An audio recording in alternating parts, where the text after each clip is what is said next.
Welcome to ஆண்ட்ரகான். Welcome to ஆண்ட்ரகான். இன்றைக்கு நம்மோடு நேர்காணலுக்காக சிறப்பு விருந்தினராக ஊடகவியலாளர் அண்ணன் செந்தில்வேல் அவர்கள் இணைந்திருக்கிறார். அவரோடு பேசலாம். அண்ணா வணக்கம். வணக்கம். நேற்றைக்கு அம்பேத்கருடைய நூல் வெளியீட்டு விழா, அவருடைய நினைவு நாளின் பொழுதே ஆனந்த் டெல்டும்டே அவர்கள், நீதியரசர் சந்துரு அவர்கள், தாவேகா தலைவர் விஜய், அப்புறம் வாய்ஸ் ஆஃப் காமன்ஸினுடைய நிறுவனர் ஆதவ் அர்ஜுனா, இவர்கள் எல்லோரும் மேடையில் இருக்க அந்த புத்தகம் வெளியிடப்பட்டிருக்கிறது. மேடையில் நடந்த நிகழ்ச்சிகளை நீங்களே பார்த்திருப்பீங்க. அந்த நிகழ்ச்சி குறித்து உங்களுடைய கருத்து? நம்ம சொல்றதுக்கு அங்க ஆனந்த் டெல்டும்டே, மற்ற நீதியரசர் சந்துரு உள்ளிட்ட சிலரை தாண்டி அங்க எத்தனை பேருக்கு அம்பேத்கரை குறித்த புரிதல் இருந்துச்சு அப்படிங்கறது எனக்கு தெரியல. எனக்கு சொல்றதுக்கு வருத்தமா தான் இருக்குது. நான் யாரையும் குறை மதிப்பீடு செய்வதற்காக இதை சொல்லல. லிட்டரலி அது ஒரு ஆடியோ லான்ச் ஃபங்க்ஷன் மாதிரியான ஒரு மனநிலை தான் இருந்துச்சு. ஏன்னா சமகாலத்துல நீங்க அனைவருக்குமான தலைவர் அம்பேத்கர் அப்படிங்கிற பெயர்ல ஒரு புத்தகத்தை கொண்டு வரீங்க. அதுல பல்வேறுபட்ட ஆளுமைகளுடைய கட்டுரைகள், நேர்காணல்கள் இதெல்லாம் இடம்பெற்ற ஒரு ஒரு நூல் அப்படின்னு சொன்னா, நீங்க இன்னைக்கு இந்தியா சந்தித்துக் கொண்டிருக்கக்கூடிய பிரதான சிக்கல்களை அங்க யாராவது அட்ரஸ் பண்ணிருக்கணும், பேசிருக்கணும். நான் சொல்றது மற்ற தலைவர்கள் அல்ல, குறிப்பாக திரு விஜய் அவர்களும் திரு ஆதவ் அர்ஜுனா அவர்களையும் சொல்றேன். அவங்க எதை அடையாளப்படுத்திருக்கா, இன்னைக்கு பெரிய த்ரெட்டா இருக்கிறது இந்தியாவுக்கு, இந்தியன் கான்ஸ்டிடியூஷனையே கில் பண்றதுக்கான ஒரு பெரும் முயற்சியை பாஜக எடுத்துக்கொண்டிருக்கிறது. அரசியலமைப்பு சட்டத்தை அடியோடு மாற்றுவதற்கான ஒரு பெரும் முயற்சி. அது இன்னைக்கு நேரத்துல RSS நீண்டகால திட்டம். அது RSS சர்சங்க சாலக்கு ரொம்ப வருஷமா இதை சொல்லிட்டு வர்றாரு. அரசியலமைப்பு சட்டத்தையே மாத்தணும், குறிப்பாக அதுல இருக்கக்கூடிய மதச்சார்பின்மை அப்படிங்கிற வார்த்தையை அவங்க உடன்பாடே கிடையாது. செக்யூலர், சோசியலிசம் இது மாதிரியான வார்த்தைகளை அவங்க அதுல இருந்து எடுக்கணும், அது பின்னாடி சேர்க்கப்பட்ட வார்த்தைகள் அப்படின்னா அவங்க கடுமையா சொல்லிட்டு வருகின்ற பொழுது, தேசிய அளவில் இந்தியா கூட்டணி கட்சியினர் கையில அரசியலமைப்பு சட்டத்தை வைத்துக் கொண்டு மக்களிடம் நியாயம் கேட்டுக் கொண்டிருக்கின்ற பொழுது, நீங்க யார் நேற்று அதை பத்தி ஒரு வார்த்தை கூட பேசல. 3 சட்டங்களுக்கு IPC, CRPC எல்லாம் இதை மாத்திட்டாங்க, பேரை சமஸ்கிருதத்துல மாத்திட்டாங்க. அதை பத்தியெல்லாம் நீங்க அங்க பேசவே இல்லை. அப்ப நீங்க இது எதையுமே பேசாத ஒரு விழாவாகத்தான் அந்த விழா என்ன செஞ்சிருக்குது, நேத்து அமைந்திருக்கிறது. ஆனா மாறா எல்லாரும் யாரை பத்தி பேசுறீங்கன்னா, தமிழ்நாட்டு அரசை பத்தி, திமுக பத்தி. அதுல கூட திமுக யாரும் நேரடியா திமுகன்னு சொல்றதுக்கு கூட உங்களுக்கு ஏன் இவ்வளவு தயக்கம்? அரசியல் தானே, விமர்சிக்கலாமே. நீங்க நான் என்ன சொல்றேன், திமுக நீங்க பாராட்டணுங்கிற கட்டாயம் இல்ல, விமர்சிக்கவும் செய்யலாம், அது உங்களுடைய உரிமை. ஆனா திமுகன்னு சொல்லி இந்த இஷ்யூவுக்காக நான் திமுக விமர்சிக்கிறேன்னு சொல்றதுல கூட திமுகங்கிற வார்த்தை கூட வாயில இருந்து வரமாட்டேங்குது. அது என்ன மாதிரி அரசியல்? எவ்வளவு நாள் இப்படி அரசியல பண்ணுவீங்க? திமுகன்னு சொல்லுங்க. ஆதவ் அர்ஜுனா திமுகன்னு சொல்லி விமர்சிக்கலாமே, விஜயுமே அதை சொல்லி விமர்சிக்கலாமே. அப்ப திமுகன்னு சொல்லாமலே உதயநிதி ஸ்டாலின் எல்லாம் மறைமுகமா விமர்சித்து, ஏன் இது இது என்ன புரிதல்? நேரடியாக உங்களுடைய அரசியலை செய்யுங்கள். இது ரொம்ப மலிவான அரசியல், ஏற்கத்தக்க அரசியல் இல்ல, நாகரிகமான அரசியல் இல்ல. அந்த மேடைக்கு அம்பேத்கரை பற்றி ஒரு நூல் வெளியீட்டு விழாவுக்கான சப்ஜெக்ட் கண்டென்ட்னு ஒண்ணு இருக்குல்ல, அது அங்க மிஸ்ஸிங்.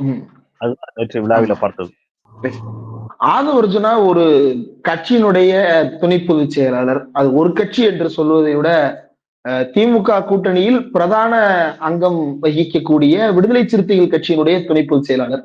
ஏற்கனவே அவர் பேசிய சில கருத்துக்கள் சர்ச்சையை ஏற்படுத்தி திமுகவுடைய துணை பொதுச் செயலாளர் ஆராசா அவர்கள் வரைக்கும் அதற்கு திருமாவளவன் அவர்கள்ட்ட ஒரு கோரிக்கையெல்லாம் முன்வைத்திருந்தார். அவ்வளவு தூரம் அது ரொம்ப சீரியஸா மாறுதுன்னு தெரிந்தும் மீண்டும் மீண்டும் அவர் அந்த கருத்தை சொல்றாரு. கிட்டத்தட்ட நேற்று அவர் பேசியது ஒரு விசிகால இருக்கிறாரா இல்லையா, நீக்க போறாங்களா இல்ல அவரே வெளியே போறாரா அப்படின்ற கேள்விகளை எல்லாம் எழுப்பி இருக்கிறது.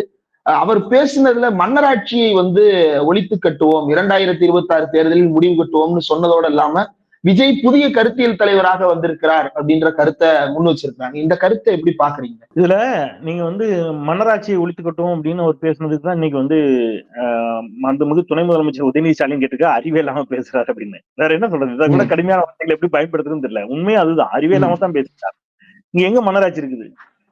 எம்எல்ஏ ஆகாம உதயநிதி ஸ்டாலினால அமைச்சர் ஆயிட முடியுமா? எம்எல்ஏவாக வெற்றி பெறாம ஸ்டாலினால முதலமைச்சர் ஆயிட முடியுமா? மக்கள்கிட்ட போய் நான் கலைஞர் பையங்க, அதனால நான் கொஞ்ச நாள் இந்த சீட்ல உட்காந்துக்கிறேன்னு சொல்லி போய் உட்காந்துருக்காங்க.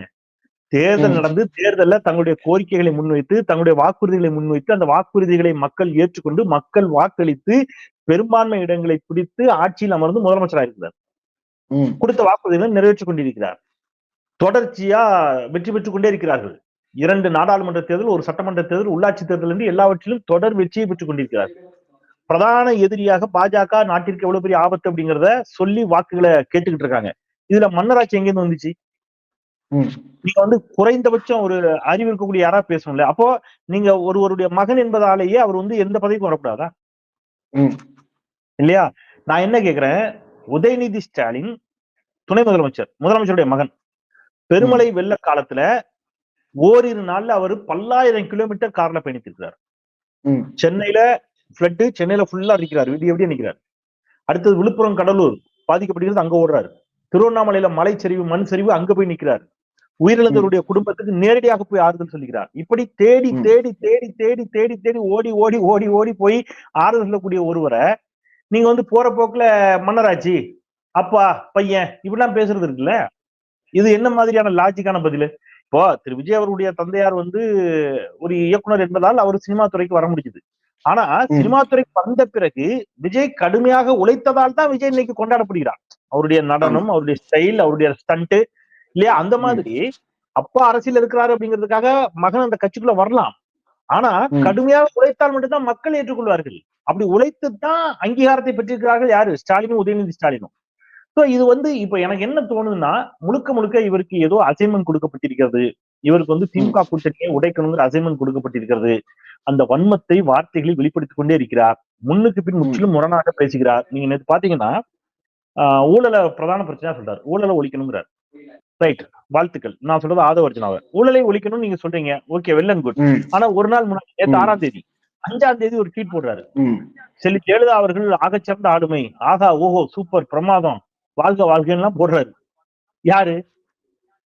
சொத்து குவிப்பு வழக்கில் தண்டனை பெற்ற ஒரு குற்றவாளிய நீங்க ஒரு பக்கம் வாழ்த்துறீங்க, அடுத்த நாளே நான் வந்து ஊழலை ஒழிக்கணும்னு கிளம்பி வர்றீங்க. என்ன உங்களுடைய நோக்கம் அப்ப எவ்வளவு சிக்கலா இருக்குதுங்கிறத பாருங்க.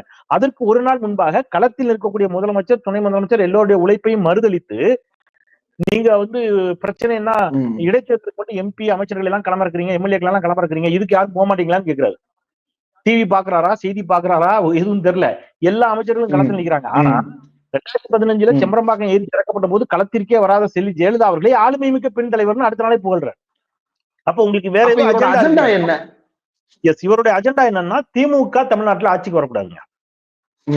சமூக நீதி திமுக இங்க இருக்கிற வரை சமூக நீதி தலைத்திருக்கும், நிலைத்திருக்கும். அப்ப திமுகவை ஆட்சி அதிகாரத்துக்கு வரவிடாமல் தடுக்க வேண்டும். திமுகவை எப்படி தடுப்பது அப்படின்னு வருகின்ற பொழுது திமுகவுடைய பலம் யார்? அப்ப திமுகவுடைய பலம் அப்படிங்கிறது விளிம்பு நிலை மக்கள், ஒடுக்கப்பட்ட மக்கள், பிற்படுத்தப்பட்ட மக்கள், நீங்க வந்து மத வழியிலான சிறுபான்மையினர், இவர்கள் எல்லோரையும் பிரித்து ஆளக்கூடிய ஒரு வேலை இங்க நடந்துகிட்டே இருக்கு. நீங்க நல்லா கவனிச்சு பாத்தீங்கன்னா தெரியும்.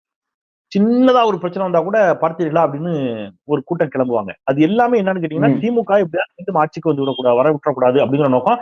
அதைத்தான் வந்து அவருக்கு கொடுக்கப்பட்ட அஜெண்டா தான் நேற்று அவர் என்ன செஞ்சிருக்கிறாரு, அதை வச்சுதான் அங்க வந்து வெளிப்படுத்தி பேசியிருக்கிறார். நீங்க அம்பேத்கரை பற்றிய குறைந்தபட்ச புரிதல் இருக்கக்கூடியவர்களாக அங்க அவங்க நடந்துக்கல. நீங்க பாபா சாஹேப் அம்பேத்கர் அவர்கள் தன்னுடைய அமைச்சர் பதவியை, சட்ட அமைச்சர் பதவியை ராஜினாமா செய்கிறார். ஏன் ராஜினாமா செய்யறாரு? ஹிந்து கோட் பில்ல கொண்டு வருவதற்கு கடும் எதிர்ப்பு தெரிவித்தவர்களில் முதன்மையானவர் யார்? சங்கராச்சாரியார் சந்திரசேகேந்திரர் ஹிந்து கோட் பில்ல அமல்படுத்த விட மாட்டேங்கிறாரு. இது வந்து ஹிந்து மதத்திற்கு எதிரானது, ஹிந்து தர்மத்திற்கு எதிரானது என்று வாதிடுகிறார். அவரை நீங்க நல்ல சாமியார்னு சொல்றீங்க. எங்க அதே அம்பேத்கரை பற்றிய நூல் வெளியிட்டல. அப்போ உங்களுக்கு அம்பேத்கரை பற்றிய புரிதலும் இல்ல, சங்கராச்சாரியார் யாருன்னு தெரியல. ஆனா நோக்கம் என்ன? எப்படியா திமுகவை ஆட்சிக்கு வரக்கூடாதுங்கிறது மட்டும் நோக்கம். படிச்சுட்டா வாங்க, போங்க, தெரிஞ்சுங்க. சங்கராச்சாரியார் யாரு, அம்பேத்கர் யாரு, பெரியார் யாரு, அண்ணா யாரு, கலைஞர் யாரு, திமுக என்ன செஞ்சது, எதையா போய் அறிஞ்சிட்டு வந்தாலும் விமர்சனங்கள் வைக்கணும்ல. அதுவும் இல்ல. அப்போ விமர்சனங்கள் எல்லாமே முன்னுக்கு பின் முரணா இருக்குன்னு சொல்ல வரேன். நீங்க வந்து ஊழலை பத்தி பேசுறீங்க, சொத்து குவிப்பு தண்டிக்கப்பட்டவரை ஆதரிக்கிறீங்க. சமூக நீதியை பத்தி பேசுறீங்க, சங்கராச்சாரியாரை ஆதரிக்கிறீங்க. களத்தில் நிக்கிற விமர்சிக்கிறீங்க, களத்துக்கே வராத ஜெயலலிதாவை புகழ்கிறீர்கள். இது எல்லாத்தையும் விட நான் ரொம்ப சிம்பிள் லாஜிக்கா கேட்கிறேன் இந்திரகுமார். நீங்க வந்து ஒரு தலைவர், ஒரு கட்சியோட, இப்ப நீங்க வந்து திமுக திரு ஸ்டாலின் அவர்கள் இருக்கிறார், அல்லது அதிமுக திரு எடப்பாடி கே பழனிசாமி அவர்கள் இருக்கிறார். அவங்க வந்து ஒரு நிகழ்ச்சியை புறக்கணிக்கிறாங்கன்னு வைங்க, அவங்க கட்சியை சேர்ந்தவங்க அந்த நிகழ்ச்சிக்கு போவாங்களா? போக மாட்டாங்க. அப்போ விடுதலை சிறுத்தைகள் கட்சியுடைய தலைவர் முனைவர் திருமா அவர்கள் அந்த நிகழ்ச்சியை புறக்கணிக்கிறார். ஆதவர்ஜனா அந்த நிகழ்ச்சியில கலந்துக்கிறார். ஃபர்ஸ்ட் முரண் அங்கேயே வருது. சரி, கலந்துக்கிறீங்க, பிரச்சனை இல்ல. உங்கள் தலைவரை சிறுமைப்படுத்தும் விதமாக ஒரு அரசியல் விமர்சனத்தை யார் வைக்கிறார்? நடிகர் திரு விஜய் அவர்கள் வைக்கிறார். என்னன்னு, திமுக அவரும் பேர் சொல்லல, கூட்டணி கொடுத்த அழுத்தத்தின் காரணமாக, நிர்பந்தத்தின் ம். காரணமாக திருமாவர்களால் இந்த விழாவில் கலந்து கொள்ள முடியவில்லைங்கிறார். அப்படின்னா என்ன அர்த்தம்? ஒரு நீண்ட நெடிய அரசியல் அனுபவம் கொண்ட திருமாவர்கள் திமுகவின் நிர்பந்தத்திற்கு அடிபணிந்து விட்டார். இது திருமாவை ம். சிறுமைப்படுத்துற விமர்சனம் இல்லையா? இந்த விமர்சனத்தை ம். சொல்லிட்டு போது நீங்க திருப்பி வேணாலும் பாருங்க ஊடகங்கள்ல, ஆதவ அர்ஜுனா கைத்தட்டி ரசிப்பார். எனக்கு புரியவே இல்லை. உங்களுக்கு நியாயமா கோபம் தான் வரணும். ஆமா. அப்ப விசிகால நீங்க உளப்பூர்வமா இருக்கிறீங்களா இல்லையா? அந்த கேள்வி வருது இல்ல. நேற்று தனியார் தொலைக்காட்சி ஒன்றுல நடந்த விவாதத்துல ஆலு ஷானவாஸ் கொந்தளிக்கிறாரு. எங்க தலைவரை எப்படி நீங்க வந்து இப்படி சொல்ல முடியுங்கிறாரு.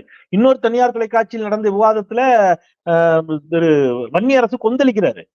எப்படி எங்க தலைவரை நீங்க இப்படி சொல்ல முடியும்னு கேட்கிறாரு. அவங்களும் துணை பொதுச் செயலாளர்கள் தான். அப்போ ஆமா. 2 துணை பொதுச் செயலாளர்கள் எங்கள் தலைவர் அப்படி சொல்லாதீங்க, எங்க தலைவர் எந்த நிர்பந்தத்துக்கு அடிபணிய மாட்டாருன்னு சொல்லும் போது நீங்க மேடையில உட்கார்ந்து கைத்தட்டிட்டு இருந்தீங்கன்னா கோரியும்.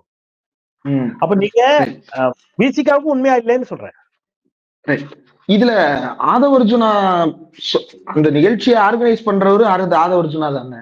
ஆனா அவர் வந்து 1 வருஷத்துக்கு முன்னாடி இந்த நிகழ்ச்சிக்கு முதலமைச்சர் ஸ்டாலினை தான் அவரு கூப்பிட்டு இருக்கிறார் வெளியிடுவதற்கு. அப்போதே வேங்கைவேல் சம்பவம் எல்லாம் நடந்து முடிந்துவதுதான். அப்ப அது எல்லாமே நடந்திருக்கு. நாங்குநேரி சம்பவம் நடந்திருக்கு. அதெல்லாம் நடந்ததற்கு பிறகும் தான் முதலமைச்சர் ஸ்டாலினை அழைத்து வெளியிடுவது அப்படின்னு திட்டமிட்டு இருக்கிறாங்க. ஆனா இன்னைக்கு அவர் வரல அப்படின்னு சொன்ன உடனே மேடையில வந்து மன்னராட்சியை விமர்சிப்பது, இந்த திராவிடத்தை விமர்சிப்பது, திராவிடம் நல்லது ஆனா திராவிடத்தை பின்பற்ற சிலர் வந்து நல்லவங்களா இல்ல அப்படின்னு சொல்றது, இது வந்து இந்த 1 வருஷத்துக்குள்ள எப்படி இவ்வளவு பெரிய பரிணாம வளர்ச்சி அடைய முடிகிறது? இந்த விழாவுக்கு திருமாவளவன் அவர்களை எப்படி இவர்கள் வந்து தைரியமாக இப்படி ஒரு செயல் திட்டத்தை வைத்துக் கொண்டு கூப்பிட்டாங்க? இது ரெண்டும் எப்படி பாக்குறது?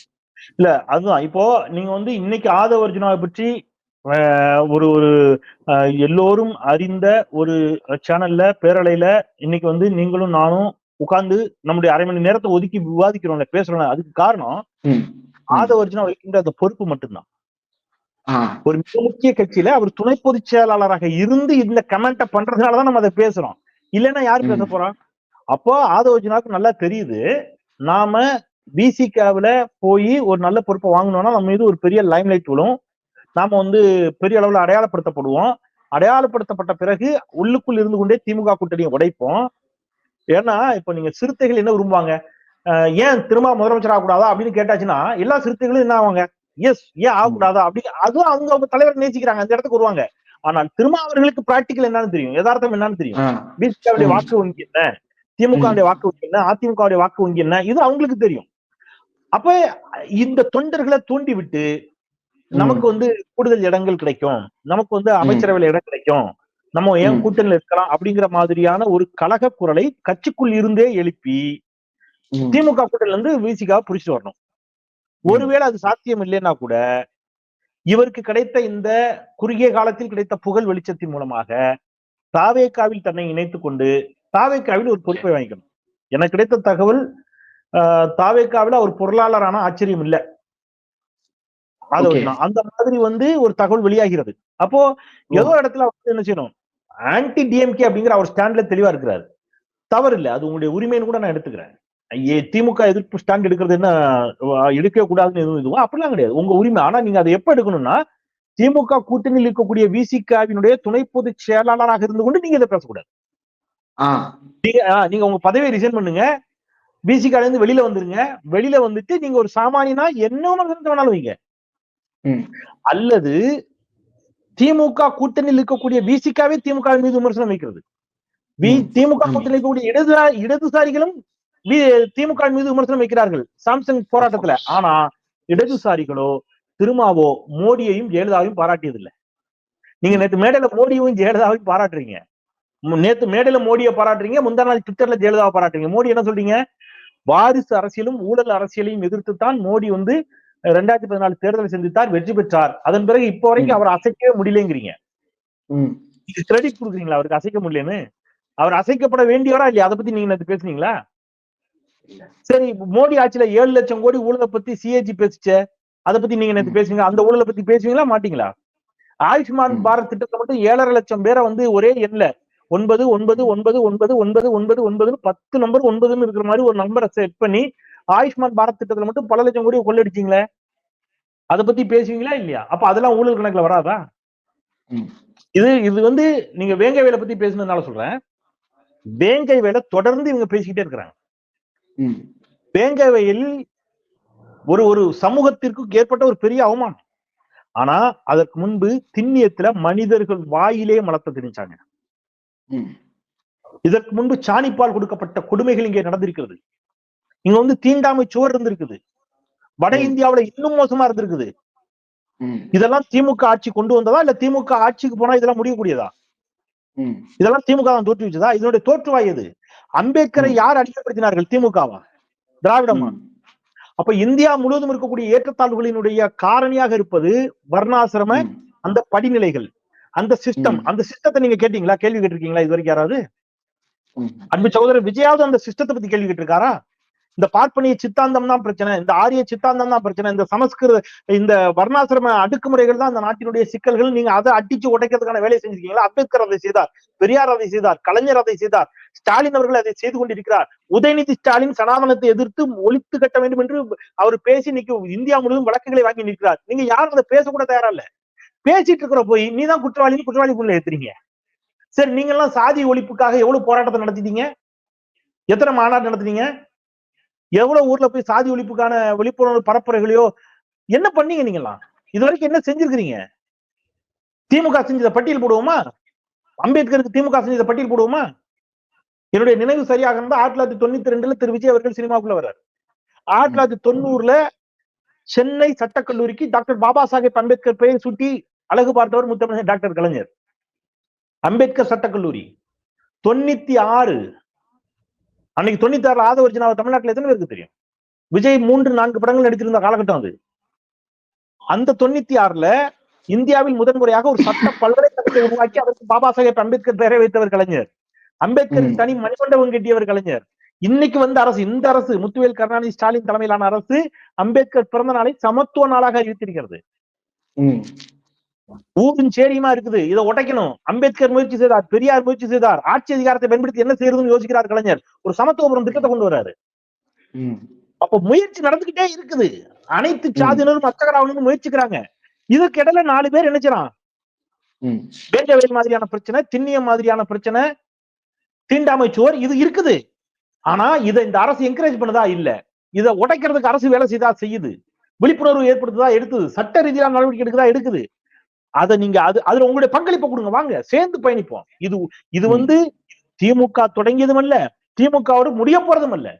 இது ஒட்டுமொத்த பிரச்சனைக்கும் திமுகவை மட்டும் கொண்டு குற்றம் சாட்டுற மாதிரியான அருவருப்பு, அபத்தம் வேற எதுவுமே கிடையாது. இன்னொரு பக்கம் சீமான் வந்து செய்தியாளர்களை சந்திக்கும் பொழுது என்னையும் கூட அந்த விழாவுக்கு கூப்பிட்டாங்க. அண்ணன் திருமா வெளியிட்டு நான் அதை பெற்றுக் கொள்வதுதான் மரியாதையாக இருக்கும். ஆனா புத்தகத்தை வெளியிட்டதுல எனக்கு மகிழ்ச்சி தான்.